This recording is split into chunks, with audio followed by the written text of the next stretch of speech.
Okay, I don't usually do requests, but this is a friend was going to like the Comic-Con or cosplay event. I don't know. I don't know anything about that kind of stuff.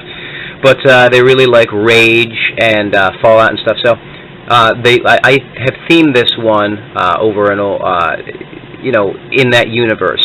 You've got like simulated radioactive you know, vault. You can see the glass has been aged in a you could say it's been destroyed by sand. Typical for that kind of futuristic apocalyptic environment.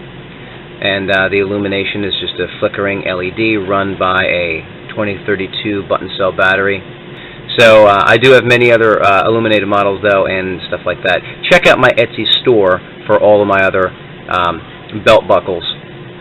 And if you have any questions or comments, go to RamonTallarico.com, and there's a quick form right on the front of the website. You can just fill it out real quick and send me a direct question or comments or anything like that.